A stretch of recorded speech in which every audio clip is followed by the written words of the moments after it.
For many people, private schooling is thought of as education for the established middle classes or the elites. But in many developing countries, governments have been struggling to provide education of sufficiently good quality and also even sufficient access for children, especially in urban slums, informal settlements where government tends not to provide.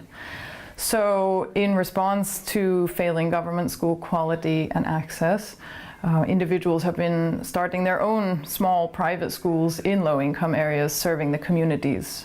And also they've been coming together and starting community schools or asking their religious leaders to do so. There's considerable controversy surrounding fee-paying provision for poor communities, whether they are run as a business or whether they are run as community schools. Some argue that they are providing better quality, that they are affordable, and that they are providing a pro-poor solution to a failing government system.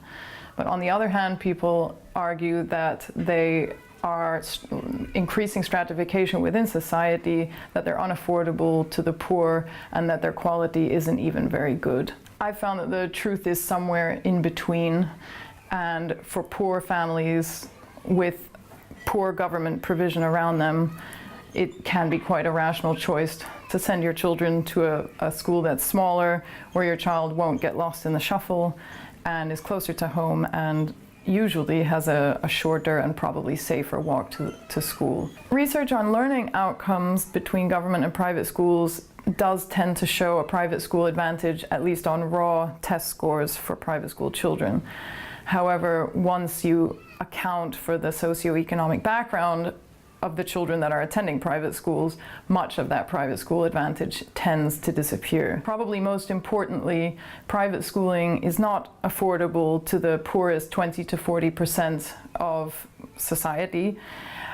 It may be affordable to maybe one or two children within a family. However, once you take into account the education expenditures of the entire family, it puts it well out of reach of the poorest.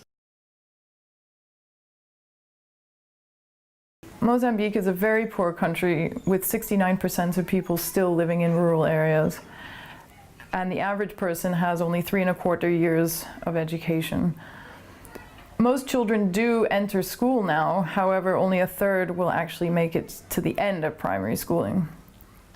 Public schooling at the primary level is fee-free and most people do attend these schools, but there is basically no government provision at the pre-primary level, and even at the secondary level there is extreme under-provision. Pupils and teachers alike struggle with very basic primary level schooling material, and there is rampant absenteeism amongst both teachers and pupils in government schools. So DfID Mozambique asked me to do a study to find out exactly what non-state schools are existing in some low-income areas of Maputo.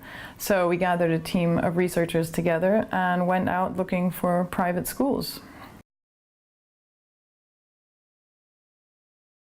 So through the fieldwork, we only found 53 non-state schools as compared to 55 government schools. And the non-state schools that we found were generally smaller, whereas the government schools were serving hundreds of children over several shifts per day. 36 of the 53 non-state schools that we found were serving the pre-primary level only. And many of the non-state schools were not the typical low-fee paying private school owned and established by a private individual.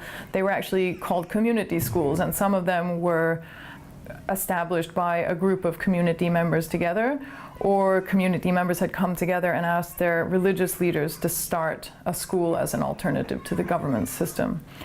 And some of these community schools, 5 in total, actually receive teachers posted from the government, so they have some civil service teachers teaching there, and those schools did not charge fees at that level. Only 21 out of the 53 non-state schools were fully private, so established as a business by an individual, and of those 21, 19 were serving the pre-primary level only. There is no major unregistered school subsector, as there is in Nigeria and India. So with the relatively small numbers, the government is able to keep better track of what's happening in the sector, and any unregistered schools were actually in the process of applying. Teachers in the non-state schools that we found are relatively well prepared, with only 1/3 of teachers at the pre-primary level having no teacher certification at all. Most of the teachers serving primary and secondary levels are properly certified as teachers. And in 5 out of the total of the community schools, we found that some civil service teachers are actually posted to those schools, meaning that they meet all of the government requirements, and they also get civil service levels of pay. And in terms of pay for the purely private sector teachers, i.e. at the low-fee private schools and at the community schools, the pay for an average teacher is about 1/3 that of the average civil service teacher. The average cost per month of the non-state schools that we found was about 1,500 metikaish at the pre-primary and primary levels, rising to about 2,000 to 2,500 for the lower and upper secondary levels. And to put that in context, a low-level formal sector employee can earn between 3,000 and 10,000 metikaish per month. And the average non-state school teacher that we found, not counting the civil service teachers, was being paid about 4,000 metikaish per month. So it's hardly surprising that the vast majority of proprietors of these schools said that they don't serve really any poor communities or poor families at all, and that the vast majority of their clientele come from middle or at least lower middle class families.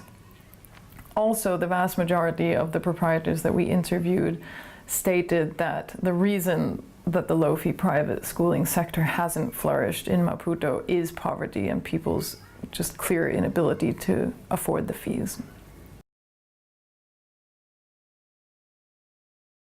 Firstly, it was interesting to find out that private schooling isn't taking off in all of the contexts where governments are failing to provide sufficiently good quality and sufficient numbers of seats, as some have claimed. Some have claimed that in all such contexts, one will find a thriving private school sector, and we found that that was just not the case.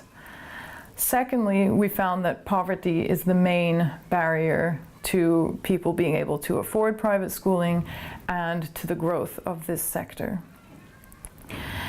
The private sector is providing, however, where the government is not providing at all. So at the pre-primary level, this is the only area where we found in Maputo that there was significant growth of low-fee paying private schooling because the government simply isn't providing at all. However, because of the lack of affordability of these schools, it is most likely that the poor will not be able to access pre-primary education opportunities the same way that their richer counterparts can.